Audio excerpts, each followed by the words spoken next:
예, 오늘 본문 말씀은 요한복음 4장 28절부터 30절에 있는 말씀인데요.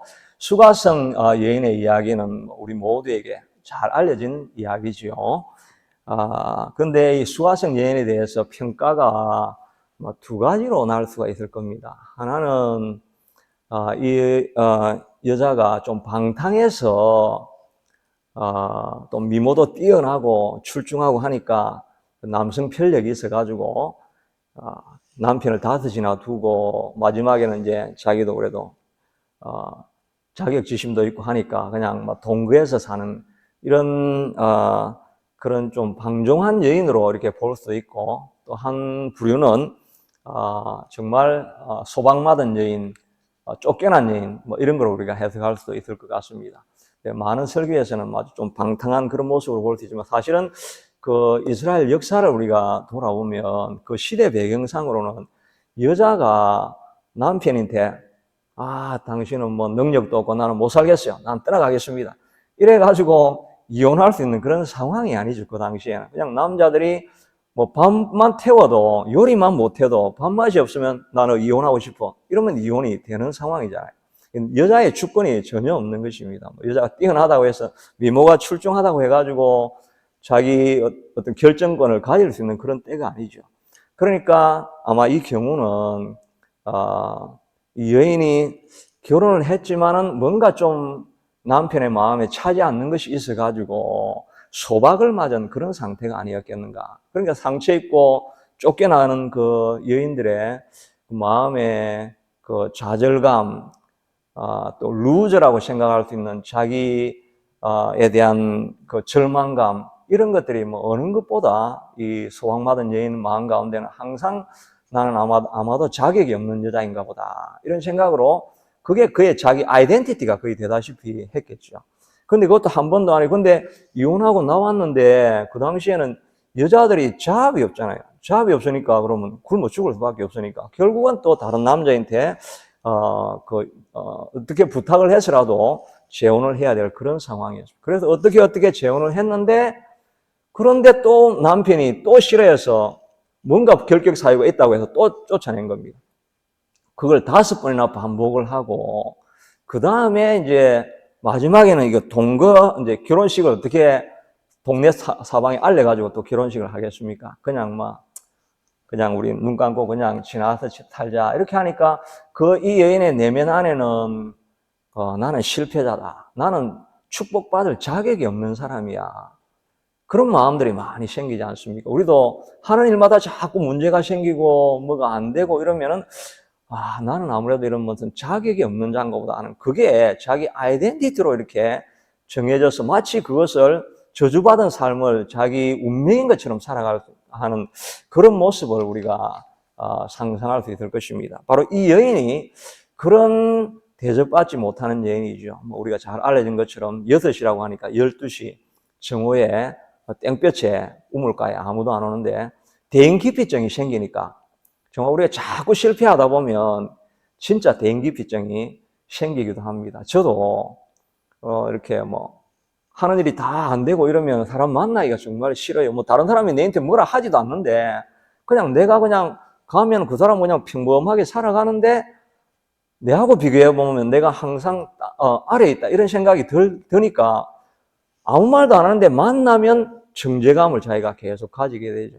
그런 걸 많이 경험하니까 이제 특별히 한국 같은 그런 경쟁이 그렇게 심한 사회 안에서는 몇 명만 다 1등이 되는 거고, 나머지는 다 거의 다 루저 의식이 더 많이 있지 않습니까?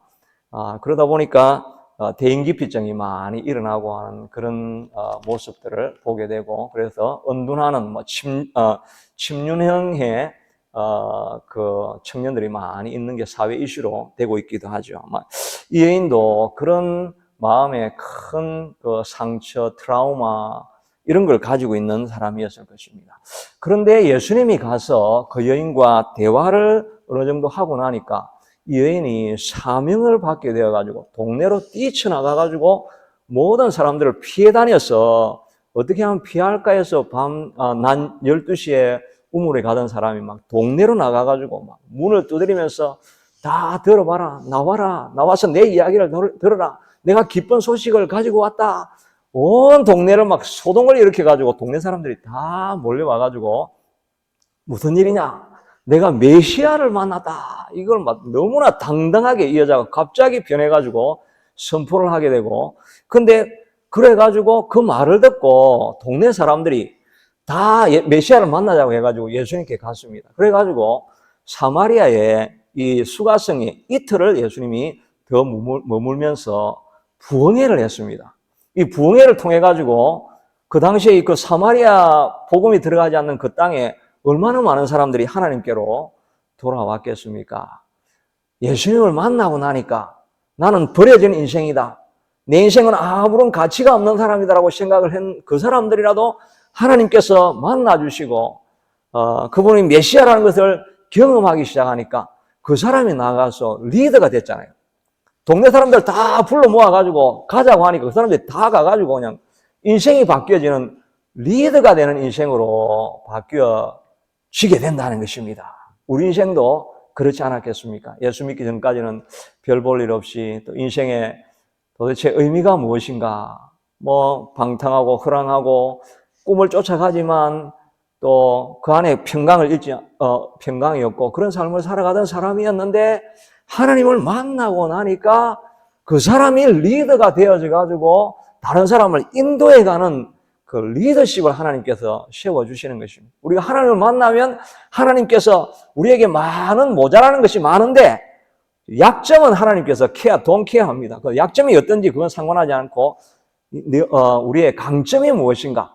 강점을 세워가지고 그 강점을 계속 잘하게 이렇게 만들어주게 됩니다. 옛날에는 우리의 많은 에너지를 나는 이것도 못하고 저것도 못하고 다른 사람과 비교해서 내가 못하는 게 뭔가에 늘 집중이 되는데 하나님을 만나고 나면 나도 가치 있는 존재구나. 근데 하나님이 왜 나를 불러주셨지? 내가 잘하는 게 뭐지? 그걸 포커스를 맞추게 되고 그 잘하는 것 한 가지 그것만 계속 하게 만들어서 나중에는 약점이 그냥 다 커버가 되어져 버리게 되는 그게 하나님께서 우리를 사용해 가시는 방식인 줄로 믿습니다.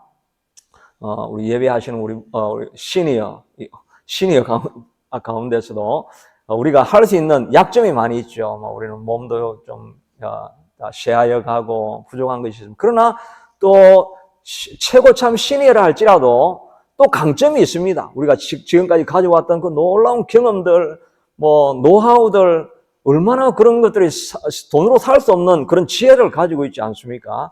그 지혜를 하나님께서 힘은 다 쇠약했지만 그걸 사용하셔서 하나님께서 우리를 또 마지막 남은 사명을 감당하게 해주실 줄도 믿습니다.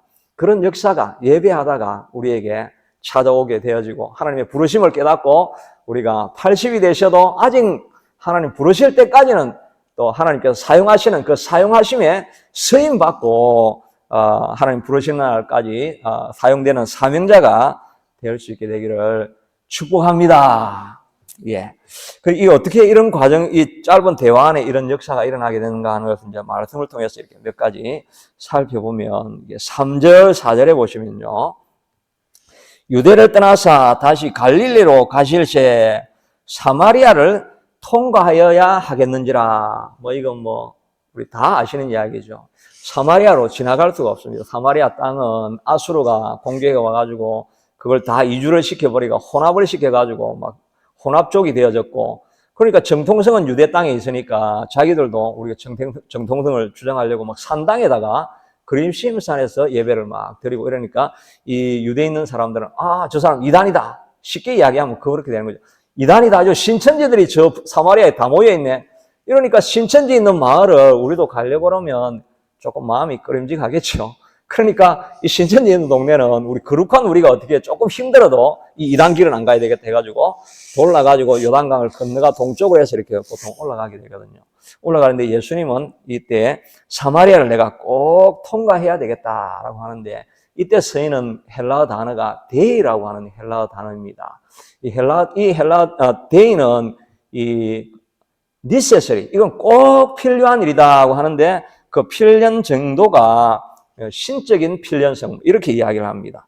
다른 본문에 보면 인자가 마땅히 고난을 받아야 하리라. 마땅히 고난을 받는다는 것은 예수님이 이거는 뭐 피할 수 없는 길이죠. 하나님이 그냥 정해놓은 길이어서 갈 수밖에 없는 길이다. 이렇게 할 때 동이라는 단어, 마땅히라는 단어가 데이라고 하는 그런 단어가 썼습니다. 마땅히 내가 그 사마리아 땅으로 가야 되겠다. 왜 꼭 예수님께서 그 사마리아 땅을 가야 되겠냐? 물론 우리가 알고 있는 것처럼 수가성 여인이 있으니까 그 상처받은 여인을 회복시키기 위해서 가야 되겠다는 그런 생각도 할 수 있지만 뭐 꼭 수가성 여인 아니라도 상처받은 사람이 얼마나 많습니까? 주변에 병 고칠 사람, 뭐 마음에 상처 입은 사람, 과부된 사람 한두 명이 있겠습니까?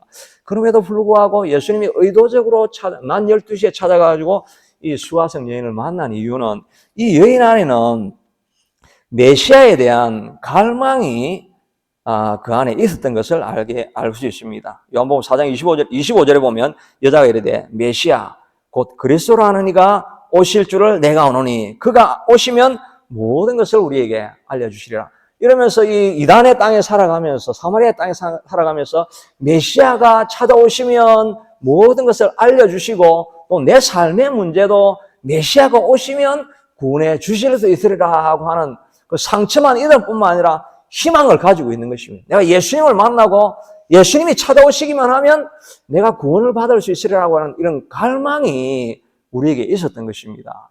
예수님이 찾아가시는데 특별하게 찾아가신 곳이 있습니다.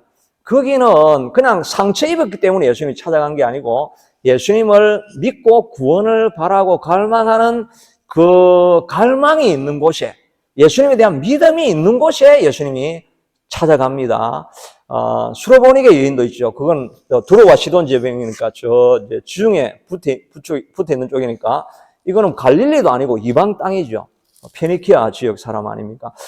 그 여자에게 거기에 찾아가서 그 딸 귀신 들린 걸 고쳐주지 않습니까? 근데 고쳐주는데 그 여인이 그냥 내 딸이 그냥 어려움에 처해 있다. 그래서 예수님이 간 게 아니죠. 가니까 다른 사람은 다 나사렛 예수여라고 하면서 나사렛이 그 촌떡이라는 말 아닙니까? 뭐 그런 식의 뭐 저 변방에 있는 예수여 이렇게 한 게 아니라 나사렛 주 다윗의 자손이여 이렇게 불렀습니다. 그는 이스라엘 이방인이었지만 이스라엘 역사를 알고 메시아는 다윗의 자손에게 나온다는 그 믿음이 있었던 거죠. 그러니까 믿음이 있는 사람이 갈급함이 있으면 거기에 예수님께서 찾아갑니다. 그라사인 지역도 거기도 마찬가지예요. 그라사인 광인이 귀신이 들려 있었지만 예수님이 오시는 걸 보고 본문에 보면 그에게 달려나가라고 이렇게 본문이 나와 있는데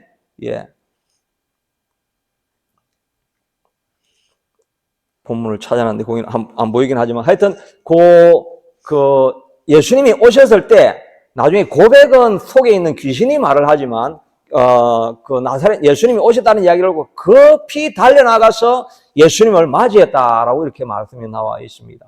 그러니까 이 질병이 있고 귀신 들려 있고 문제가 있는 것만이 아니라 마음에 갈급하면서 주님을 찾는 곳이라고 하면 거기는 예수님께서 이 divine necessity 영어로는 그렇게 되어 있더라고요.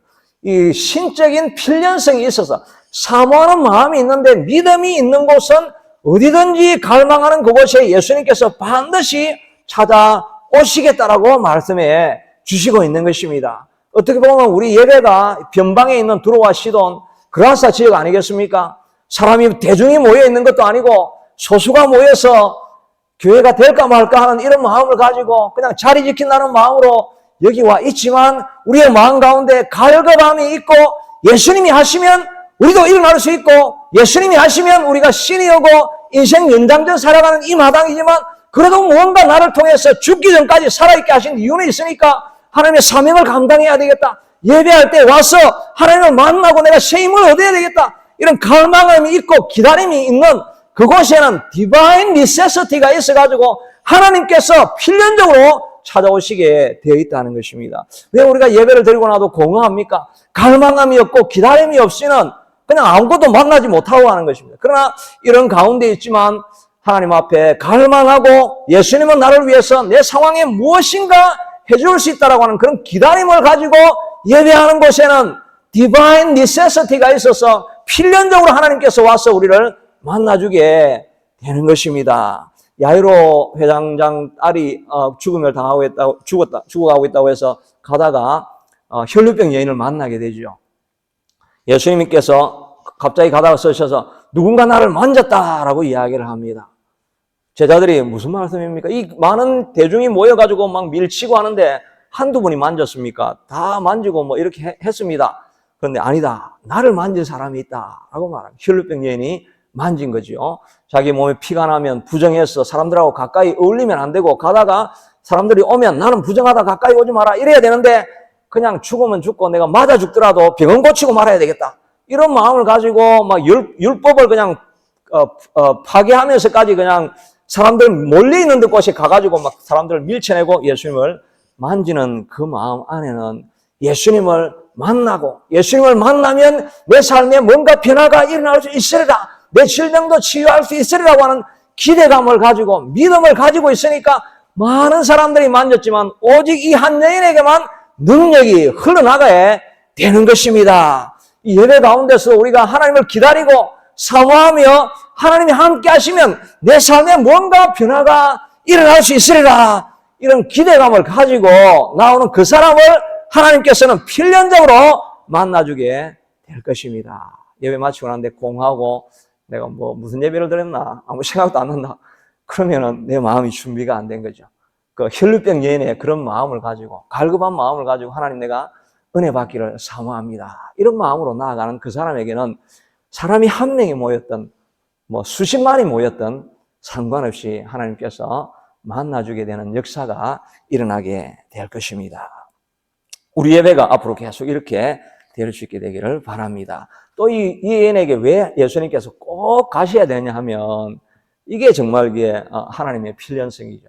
왜냐하면 이 여인에게 이 여인이 이야기를 하다 보니까 이 예수님이 보통 사람이 아니네. 그러고 나서 19절에 여자가 이르되 주여 내가 보니 당신은 유대인 보통 사람이 아니고 선지자입니다. 딱 이렇게 이야기하고 나서 바로 다음에 우리 조상들은 이 산에서 예배하였는데 당신의 말은 예배할 곳이 예루살렘에 있다 하더이다. 이렇게 예배에 대해서 물어보고 있습니다.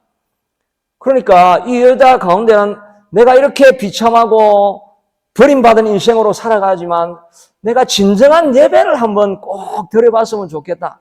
이 그리심산에 드리는 예배는 가짜라고 하는데 진짜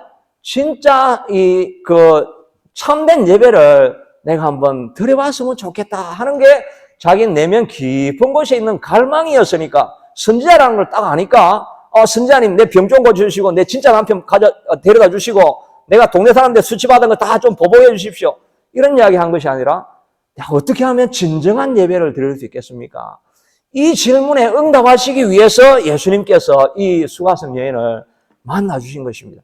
이 여인이 아니었다고 한다면 우리가 진정한 예배를 들을 기회가 없었습니다. 근데 이렇게 이야기하니까 예수님께서 말씀하시기를 아버지께서 참되게 예배하는 자들은 영과 진리로 예배하느니 곧 이때라. 아버지께서 자기에게 이렇게 예배하는 자를 찾으시느니라. 그래서 오늘 우리가 읽었던 본문에 제가 묵도할 때 하나님은 영이시니 예배하는 자가 영과 진리로 예배할지니라. 이 수가성 여인 때문에 우리가 예배가 무엇인지를 우리가 알 수 있는 그런 계기를 만들어 주신 것입니다. 이 여인의 고통과 버려짐과 비참한 인생이 의미가 없었던 것이 아니라 그 비참함 때문에 오고 오는 세대가 그의 고난으로 말미암아서 오고 오는 세대가 예배가 지금까지는 제사를 드려가지고 제물만 바치는 의무감으로 드리는 그런 예배였는데 그게 아니고 우리가 드리는 예배는 아버지께 드리는 예배니까 이제는 관계구나. 하나님을 만나는 것이 진정한 예배구나. 어디서 드리든 예배를 마음을 다해서 하나님을 향해서 하나님을 만나는 그것이 예배구나 하는 것을 가르쳐 줄 수 있는 계기를 만드니까 예수님이 이 수가성 여인을 만날 수밖에 없었던 것입니다. 그러니까 이 여인의 고난과 고통은 의미가 없었던 것이 아닙니다. 그 고난으로 말미암아 오늘날 우리가 예배가 무엇인지를 알게 되는 도구로 삼아 주시게 된 것입니다. 우리 인생이 고난의 길을 지나갈 때가 있습니다. 고난이 의미 없이 주어지는 것이 아닙니다. 하나님이 그것을 사용하셔서 별과 같이 만들어서 오고 오는 세대에 하나님의 하신 역사를 전해주기 위한 도구로 때로는 하나님께서 우리를 고난의 길로 지나가게 하실 때도 있는 것입니다. 그러니까 고난이 올 때 불평하는 것이 아니라 이 고난도 반드시 의미가 있을 것이다. 내가 앞을 보아도 하나님이 보이지 아니하시고 옆을 보아도 왼쪽을 보아도 하나님이 보이지 아니하시는구나. 그러나 나의 가는 길을 오직 그가 하시나니 그가 나를 단련하신 이후에는 나를 정금같이 나오게 하기 위해서 의미가 있어서 이런 고난을 지나가게 하시는구나 하는 그 하나님의 고난을 통한 음성을 우리가 들을 수 있어야 할 것입니다. 이 고난을 통해서 우리에게 말씀해 주시는 것은 바로 예배는 이제 신령과 진정으로 드리는 것이 예배다. 이렇게 우리에게 예수님이 말씀해 주십니다. 신령과 진정으로 드리는 예배, 이런 예배가 어떤 예배겠습니까? 우리가 정성을 다해서 드리는 이런 예배 여러 가지로 생각할 수 있는데 제가 생각하다가 떠오르는 그 단어는 이 설레임입니다. 예배하러 왔을 때 마음에 설레임이 있는가? 이게 영과 진리로 드리는 예배인 것입니다. 우리가 아무리 옷을 단단하게 잘 입고 이렇게 와도 우리의 마음 가운데 예배 드릴 때 설레임이 있어야 됩니다. 기다리는 마음이 있어야 됩니다. 이 예배를 통해서 능력의 하나님을 만나고 하나님의 영광을 보고 내 삶의 변화가 찾아오고 내 이 찌들린 삶 가운데 하나님의 평안이 바로 여기에서만 이루어질 수 있다라고 하는 그런 설레임, 이런 기다림이 우리의 마음속을 그 기다림을 가지고 예배드리는 것, 이게 제게는 신령과 진정으로 드리는 예배라는 생각을 해보게 됩니다. 옛날에 우리 80년대 브라보콘 선전하던 그 가사 기억하시죠? 12시에 만나요 브라보콘, 둘이서 만납시다 브라보콘, 살짝이 데이트. 무슨 상표입니까? 혜태 브라보콘. 그때 데이트하러 갈 때 12시에 만납시다 할 때 우리의 마음이 그냥 내 친구 만나는 듯이 이렇게 갑니까? 아니면 아버지 만나든지 사장 만나듯이 이렇게 갑니까? 마음에 설레임이 얼마나 가득합니까? 60년 전 일이라서 기억도 안 나시죠? 그런데 옛날에 우리가 저도 그렇고 다 이렇게 만나러 갈 때는 설레임이 있지 않습니까? 오늘 또 이 사랑하는 사람을 만나서 어떻게 기쁘게 해드릴까? 꽃도 사기도 하고, 저는 별로 그래 안 했지만 하여튼 우리의 마음 가운데 설레임, 기다림 이런 게 있지 않습니까? 예배하러 우리 오는 마음, 신령과 진정으로 예배한다는 말은 이 설레임 이런 게 있어야 돼요. 사실 우리가 그 옛날에 전성기 때 다 믿음으로 충만할 때 그런 기다림이 있었지 않았습니까?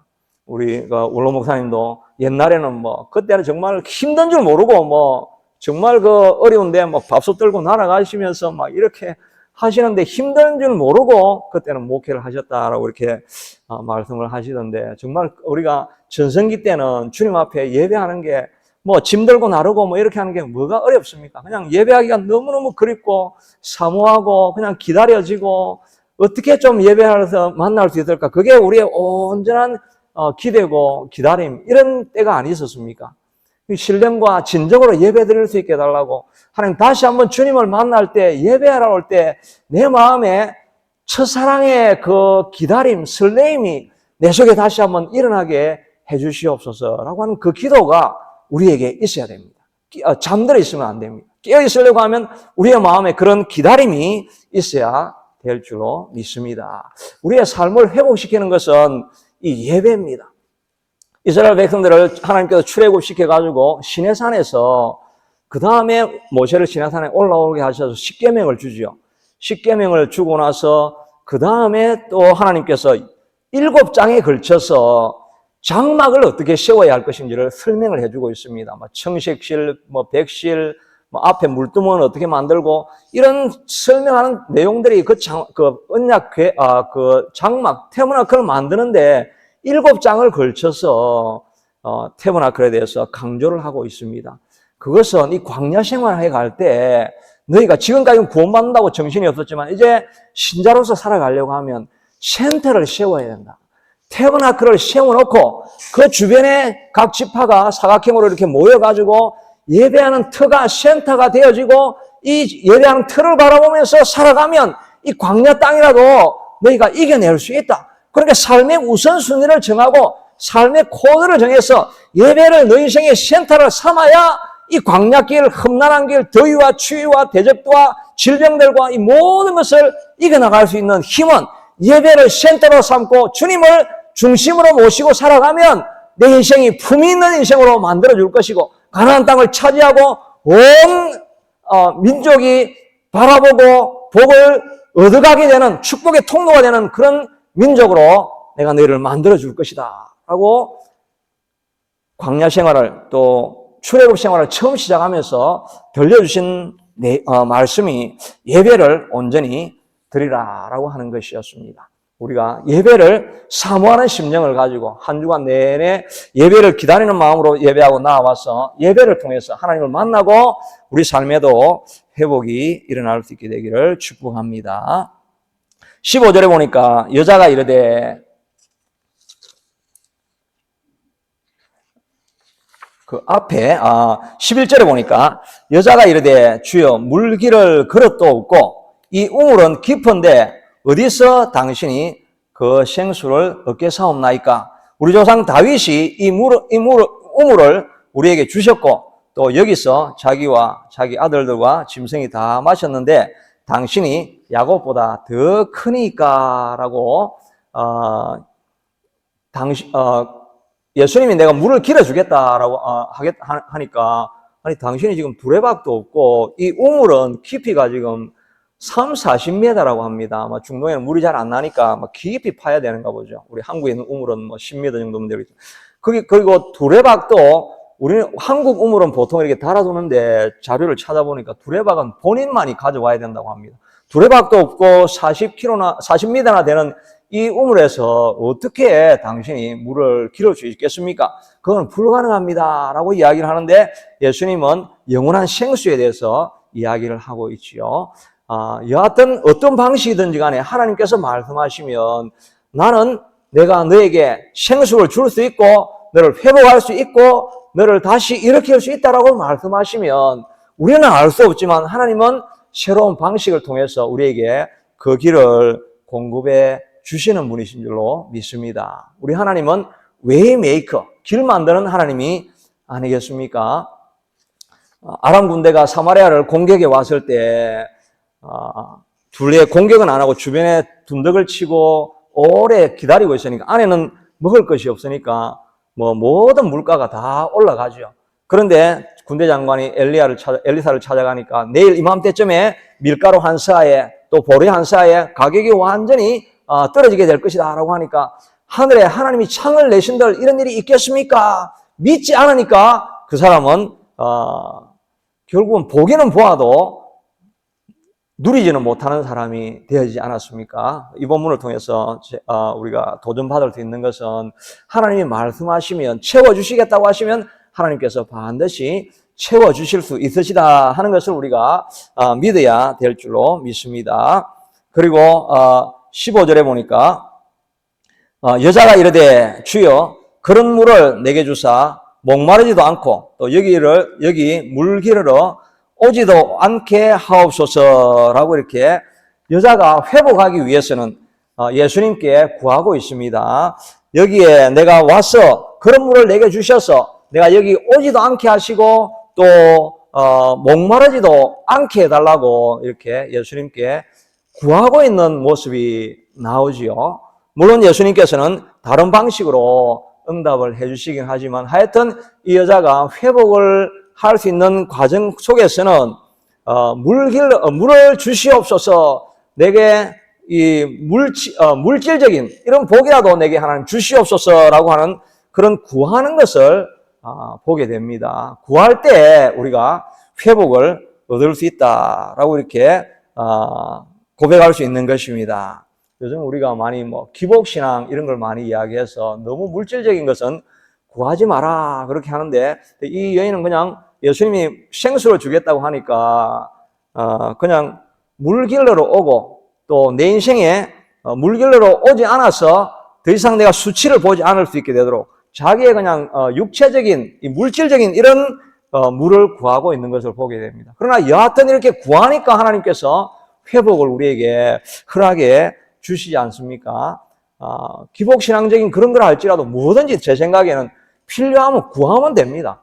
다 구하면 하나님이 들으시고 그것을 보고 하나님이 보시기에 최고로 좋은 것을 구하는 거죠. 물질적이고 육체적이고 뭐 이런 부를 구하고 세속적인 걸 구해도 그냥 구하면 하나님께서 그걸 들으시고 하나님이 오히려 최고의 것으로 선택해서 주시게 되는 것입니다. 이것저것 구해야 되는데 구하지 않는 것이 문제죠. 구하면 하나님께서 보시고 주어서 안 좋을 것이면 하나님께서 아마 허락하지 않으실 것입니다. 그러나 구하고 하나님께서 보고 좋은 것을 우리에게 주실 수도 있게 된다 하는 것입니다. 많은 경우가 이런 경우 아닙니까? 하나님 앞에 계속 기도하다가 처음에는 내 육신의 평안을 위해서 구했는데 하나님을 만나고 나니까 하나님께서 더 깊은 내 문제를 보고 내 문제의 근원을 찾아서 진정한 답이 무엇인지를 보고 그걸 구하라고 하나님께서 말씀해 주시는 것입니다. 그렇게 구하니까 16절에 이르시되 가서 내 남편을 불러오라. 여자가 대답하여 이르되 나는 남편이 없나이다. 예수께서 이르시되 내가 남편이 없다는 말이 옳도다. 이 여인의 가장 깊은 문제는 이 물질적인 문제가 아니라 자기 마음속에 있는 이 5번이나 결혼했다고 하는 이 실패감, 나는 받을 자격이 없다고 하는 이런 의식이 자기를 점점 조아매어서 자기를 고통받게 하는 가장 깊은 곳에 있는 문제 아닙니까? 물질적인 것을 구했는데 구하고 보니까 하나님께서는 우리에게 더 필요한 것이 무엇인 줄 알고 우리의 마음 깊은 곳에 있는 이 뿌리를 제거해 주시는 역사를 하게 되는 것입니다. 그러니까 우리가 해야 될 일은 기도하며 나아가는 것이 중요하지 않습니까? 여령 그 교수님, 그분 지금 돌아가셨지만은 그가 예수를 믿게 되는 그런 과정에도 보면 자기 딸이 지금 나중에 목사가 되시고 나중에는 암으로 먼저 돌아가셨죠. 주님께 돌아오는 그 과정 속에서도 자기 딸을 위한 기도였습니다. 하나님, 이 딸이 지금 실명한다고 합니다. 하나님 도와주셔서 실명만 하지 않게 하시면 제가 예수님을 영접하겠습니다. 라고 이렇게 실명을 고쳐달라고 계속해서 기도하였는데, 그럼 기도하는 가운데 자기가 발견한 것은 내가 이런 죄인이었구나. 나는 많이 배웠고 지식이 있고 똑똑하고 내가 또 올바른 삶을 살아가려고 했던 사람이라. 그래서 자기의 의에 가득해 있었는데 하나님 앞에 딸의 문제를 가지고 기도하다 보니까 하나님이 만나주신 것은 너가 하나님 앞에 어떻게 걸어갈 수 있느냐? 너 같은 너 자신 안에 하나님을 대면할 수 있는 그런 거룩한 의가 있느냐? 이걸 물어보시고 그걸 깨닫게 되어주면서 내가 주님 안에 죄인이었구나 알게 되어지고 하나님을 만나고 주님께 돌아오는 과정이 있는 것입니다. 여하튼 이 여인도 하나님 앞에 회복하기 위해서는 하나님 앞에 간절히 기도하고 구하고 찾았던 것을 보게 되는 것입니다. 우리도 주님 앞에 나아갈 때마다 하나님 앞에 하나님 이런 간절한 기대와 소원을 가지고 하나님 앞에 나옵니다. 하나님 이 예배 가운데 나와서 하나님 은혜를 갈급하고 하나님을 만나기를 간절히 소원합니다 라고 하는 그런 개인적인 이런 기도 제목이라도 가지고 나와서 기도하면 하나님께서 응답하고 우리를 변화시키게 될 줄로 믿습니다. 결론적으로 이 여인은 이제 회복되어져 가지고 28절 이후에 오늘 우리가 읽었던 것처럼 여자가 물동이를 버려두고 동네로 들어가서 사람들에게 이르되 내가 행한 모든 일을 내게 말한 사람을 와서 보라. 이런 그리스도가 아니냐 하니 그들이 동네에서 나와서 예수께로 오더라라고 말씀하고 있습니다. 앞에서 말씀드렸던 것처럼 이 실패한 사람이 백성들을 다 이끌고 주님께로 인도하는 그런 삶을 살게 되어진 것입니다. 우리도 하나님 앞에 온전한 예배를 드리고 또 하나님 앞에 필요한 것은 무엇이든지 하나님 앞에 구하고 나아가다가 또 예배를 통해서 하나님을 만나고 사명을 얻을 수 있게 되기를 축복합니다. 엘리야가 이 말씀만 하고 마치겠습니다. 엘리야가 그 낙심한 가운데 있다가 시내산으로 호렙산으로 가서 하나님을 만나지 않습니까? 그리고 그의 마지막 사명이 무엇이었습니까? 딱 3명을 구원하는 것입니다. 아람 군대로 가가지고 아람 나라에 가서 하사엘을 왕으로 세우라. 그리고 사마리아 땅에는 예후를 왕으로 세우라.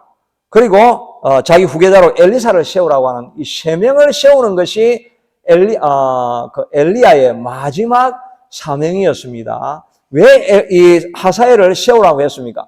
이 아합을 그 징계를 하고 아합을 물리치려고 엘리야가 노력했지만 그의 힘으로 되는 것이 아니고 하나님이 하사엘을 세우니까 아람 군대의 왕이었던 하사엘이 와가지고 아합을 물리치죠.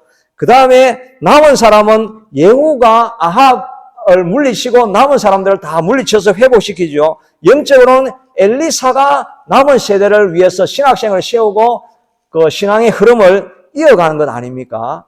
우리의 사명이 이런 것이라는 생각을 해보게 되어지는 것입니다. 우리가 시니어로서 마지막으로 우리가 할 수 있는 일은 뭐겠습니까? 우리가 하사엘을 세우고 예후를 세우고 엘리사를 세워가지고 다음으로 오는 세대가 이 신앙을 계속해서 이어갈 수 있게 되도록 세명이라 할지라도 이 세명을 위해서 매일매일 기도하고 이 세명이 돌아오기를 간절히 간구하고 있으면 결국은 그 세명을 통해서 나라가 변화되어지게 하는 것, 이것이 우리에게 주어진 사명이 아니겠습니까?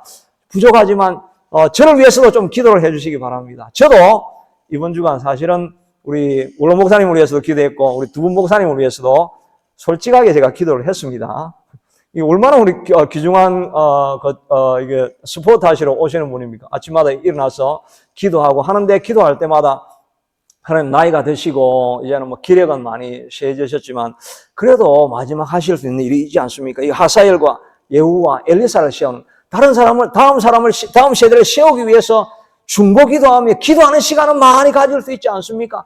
그분들의 쌓아왔던 많은 기도와 하나님과의 오랜 교제를 통해 가지고 그 깊이 있는 하나님과 관계 속에서 그들이 드리는 기도, 의인이 드리는 기도가 얼마나 파워풀하겠습니까? 그들이 남은 생에 다음 세대를 위해서 기도하고 기도해서 그 다음 사람들이 다음 세대를 세워갈 수 있는 마지막 후임자들을 세워나가는 이 일이 있다고 한다면 하나님, 그 일이 얼마나 큰 일이겠습니까? 남은 생에 중보기도하며 그의 삶들을 복되게 해주시옵소서라고 저도 기도합니다. 우리가 남은 세대에 우리 이 교회를 세워가기 위해서 할 수 있는 일은 중보기도는 할 수 있지 않습니까? 끊임없이 기도하다가 하나님 앞에 예배를 통해서 회복되어지고 사명을 받아서 기도하다가 하나님 부르실 때까지 쓰임받는 인생으로 하나님 기뻐지게 하는 삶 되기를 축복합니다. 고마우신 하나님 감사합니다. 하나님, 수화성녀인 버림받은 인생, 또 실패자라고 하는 의식 가운데 살아가는 인생이었지만 하나님께서 찾아가시고 그가 메시아로 만나게 되니까 그의 인생이 쫓겨다니는 도피하는 인생에서 남을 이끌어가는 인생으로 바뀌어지지 않았습니까? 그에게 또한 사명을 주셨던 것을 우리가 보지 않습니까? 하나님, 우리도 예배할 때 간절한 마음과 설레이는 마음과 기다리는 마음으로 하나님의 능력을 신뢰하는 마음으로 나와서 예배하다가 하나님을 만나게 하시고 이 만나는 하나님을 통해서 주시는 사명을 따라서 남은 세대에도 엘리야가 남은 세명을 위해서 기도하면서 그의 생애를 마쳤던 것처럼 우리도 다음에 올 세대를 위해서 중보하며 기도하는 이 일에 헌신하고 사역하다가 하나님 부르신 날 기쁨으로 주님 맞이할 수 있는 우리가 다 되게 하여 주시옵소서. 예수님 이름으로 기도드리옵나이다. 아멘. 우리 찬송가 323장입니다. 323장 후에 우리 유인영 목사님 나오셔서 축도해 주시겠습니다. 323장입니다.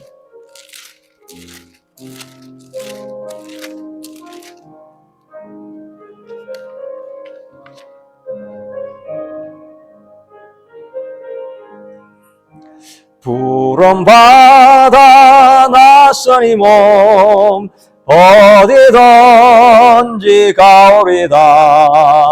괴로우나 즐거우나 주만 따라가오리다. 어느 누가 막으리까? 죽음인들 막으리까? 어느 누가 막으리까?